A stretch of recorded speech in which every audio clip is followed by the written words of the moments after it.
तो in this video will try to learn about the chapters जिसको कि हम सॉइल मैकेनिक्स में पढ़ते हैं। इसको कैसे पढ़ सकते हैं हम, तरीका बहुत ही आसान है। सबसे पहले क्वेश्चन ये है कि सॉइल मैकेनिक्स चैप्टर रखा ही क्यों गया है। तो वो इसलिए रखा गया है क्योंकि सिविल इंजीनियरिंग से एसोसिएटेड कोई भी स्ट्रक्चर है तो उसे आप किस पे बनाओगे, सॉइल पे ही बनाओगे, राइट। और इंडिया क्या है, being such a big country, India में अलग अलग तरह की टाइप की सॉइल हैं। तो आप थोड़ा सा पहले ये देख लो कि आपके पास कितने टाइप की सॉइल हैं। एनीवे इतने अलग अलग टाइप के सॉइल को आपको एक बार की नहीं इनकाउंटर करना है। जब आप जॉब करोगे तो आप किसी एक जगह पोस्टेड होगे ना, तो वहाँ पर क्या होगा आपका कि उस जगह पे किस तरह की सॉइल है उसके हिसाब से आपको अपना स्ट्रक्चर डिज़ाइन करना पड़ेगा। तो सबसे पहली क्या चीज़ है, सबसे पहली चीज़ ये इस फैक्ट को रियलाइज़ करना कि इंडिया में आप किस जगह पे हो। ऐसा नहीं है कि एक जगह का सॉइल का जो पैरामीटर आ गया उसको आप दूसरी जगह यूज़ कर लोगे, वैसा नहीं है। कंसेप्ट सीधा सा ये है कि इंडिया में अलग अलग तरह की सॉइल पाई जाती हैं। हमने क्या किया, ये जो अलग अलग तरह की सॉइल्स हैं इसमें से एक टाइप की सॉइल हमने निकाल ली जहाँ पर हम अभी पोस्टेड हैं। हमने वहाँ की सॉइल ली और उसको अंडरस्टैंड करने की कोशिश की। बेसिक आइडिया तो यही है, ये जानना, उस सॉइल को टेस्ट करना। सॉइल इन्वेस्टिगेशन रिपोर्ट यही एक होती है जो काम की चीज़ होती है, ठीक है। तो सॉइल की टेस्टिंग इंपॉर्टेंट है, लेकिन वो करने से पहले आप ये तो समझो कि सॉइल है कैसी है आपके पास। तो वो समझने के लिए आप क्या करोगे, सॉइल का स्ट्रक्चर देखने की कोशिश करोगे और उसकी प्रॉपर्टीज़ निकालने की कोशिश करोगे। एक बार वो हो गया तो फिर आपने जब सॉइल को समझ लिया तो अब आप सॉइल के ऊपर टेस्ट करना। जैसा आप सॉइल के ऊपर टेस्ट करोगे उसके बेसिस पे आपको ये समझ में आएगा कि ये सॉइल किस चीज़ के लिए सूटेबल है। तो यही 4 स्टेप्स हैं, इन्हीं 4 स्टेप से रिलेटेड हैं आपके सॉइल मैकेनिक्स के सारे चैप्टर। तो एक बार शुरू से अब देखते हैं, ठीक है। हमारे पास इशू क्या है, दिक्कत ये है कि सॉइल मैकेनिक्स की हम बात करें तो कोई एक स्टैंडर्ड डॉक्यूमेंट नहीं बना सकते कि इस तरह की इंडिया में सॉइल है और इसकी 10 टन पर मीटर स्क्वायर ही बेयरिंग कैपेसिटी है। इस टाइप का कुछ नहीं कर सकते। क्यों? क्योंकि इंडिया में हर जगह अलग टाइप की सॉइल है। तो आप जिस जगह पे भी, तो सबसे पहले इस फैक्ट को रियलाइज़ करेंगे हम कि step 1, we find different types of soil in India. तो इसके बेसिस पे चैप्टर कौन सा है, क्लासिफिकेशन ऑफ सॉइल, ठीक है, क्लासिफिकेशन ऑफ सॉइल। इसके बाद नेक्स्ट चीज़ क्या है, नेक्स्ट चीज़ है हम जिस जगह पे पोस्टेड हैं हमने उस जगह की सॉइल को लिया। उसके बारे में समझने के लिए हमें सबसे पहला स्टेप क्या करना पड़ेगा, उस जगह की सॉइल का एक्सप्लोरेशन करना पड़ेगा। सॉइल एक्सप्लोरेशन यानी सैम्पल्स लेके आने होंगे हमको, ये हो गया। तो अब हमने क्या किया, सपोज़ हमारे पास सैंपल आया, नेक्स्ट स्टेप हुआ कि उस सॉइल को समझने के लिए हम उस सॉइल का स्ट्रक्चर देखेंगे, उसकी प्रॉपर्टीज़ निकालेंगे। स्ट्रक्चर निकालने का मतलब स्ट्रक्चर, सॉइल का स्ट्रक्चर कैसे है, ठीक है। Coarse grain, fine grain soil है तो कैसे उसका सिंगल ग्रेन स्ट्रक्चर या क्या है, वो भी हम डिटेल में देखेंगे। तो ये एक चैप्टर हो गया। देन अगली चीज़ आ गई, फिर उस सॉइल की प्रॉपर्टी हम समझने की कोशिश करेंगे। प्रॉपर्टी 2 तरह की सॉइल की होती है, इंडेक्स प्रॉपर्टीज़ और इंजीनियरिंग प्रॉपर्टीज़।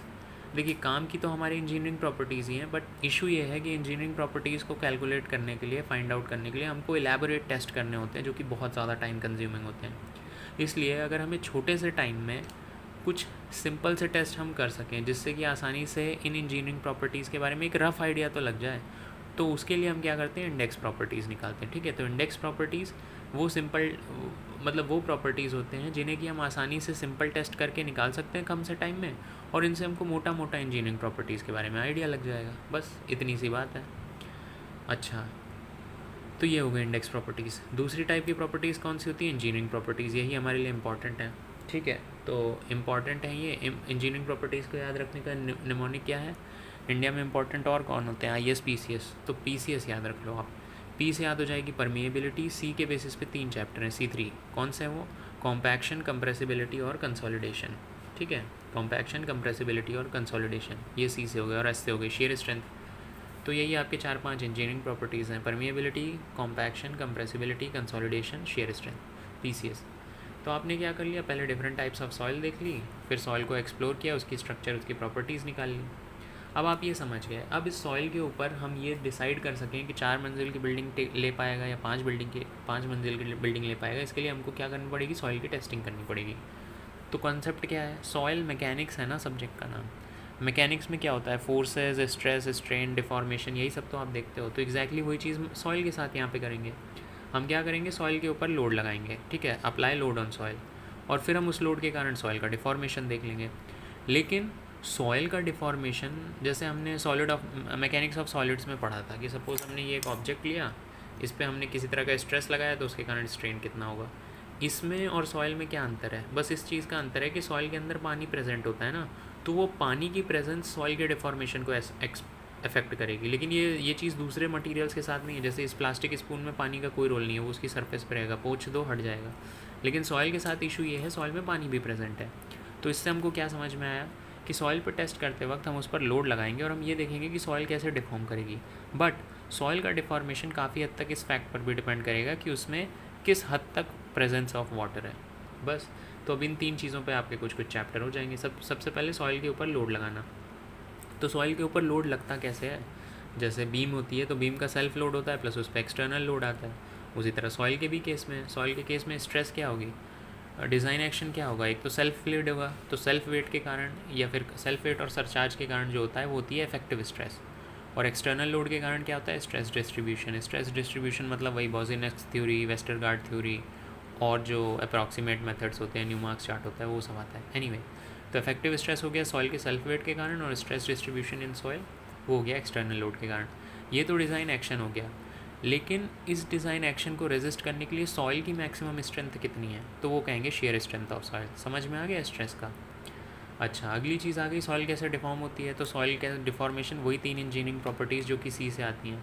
सॉइल कॉम्पैक्ट हो सकती है, कंप्रेस हो सकती है, कंसोलिडेट हो सकती है। C3 कॉम्पैक्शन, कंप्रेसिबिलिटी और कंसोलिडेशन, या कंप्रेसिबिलिटी, कंपैक्शन, कंसोलिडेशन, कैसे भी याद रखो इसको। ठीक है, तो ये हो गया। How soil deforms will also depend on presence of water. तो पानी कितना प्रेजेंट है, ठीक है। अब पानी में भी दो कई चीज़ें हैं। वो पानी जो है सॉइल के अंदर क्या होगा, मोस्ट प्रोबेबली ऐसा हो सकता है कि वो मूवमेंट कर रहा हो। तो परमिएबिलिटी ऑफ सॉइल और सीपेज एनालिसिस, ये 2 तरह के चैप्टर हैं जो सॉइल में प्रेजेंट वाटर जो है उसके मूवमेंट से एसोसिएटेड है। परमिएबिलिटी ऑफ सॉइल और seepage of soil, seepage analysis. तो ये 3 हो गया, ठीक है। तो आपने क्या कर लिया, बेसिकली इस फैक्ट को रियलाइज़ कर लिया कि different types of soil present है इंडिया में।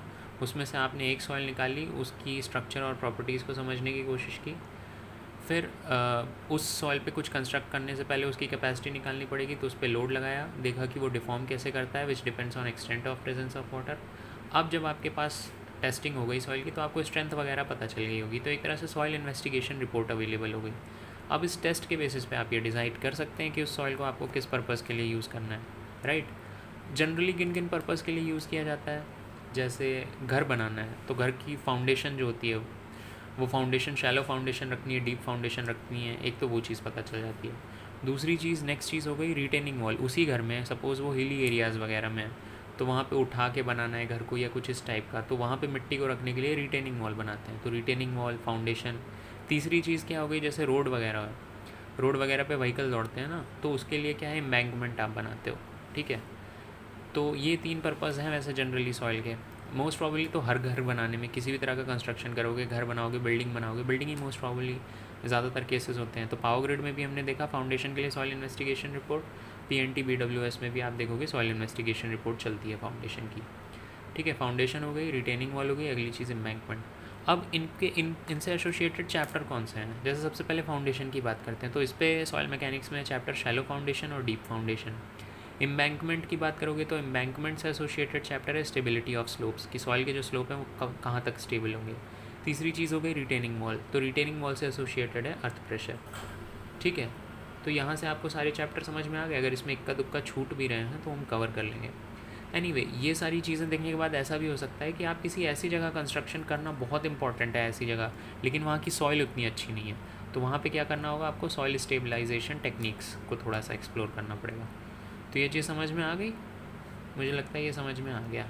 चैप्टर 1 क्लासिफिकेशन ऑफ सॉइल, फिर soil exploration, structure of soil, properties of soil, index properties, engineering properties, effective stress, stress distribution, shear strength, compressibility, compaction, consolidation, permeability, seepage analysis, earthquake, stability of slope, shallow foundation, deep foundation. So that's it. अभी एक एक को भी थोड़ा deep में explore करेंगे, लेकिन फ़िलहाल to understand the name of all the chapters, this was a video.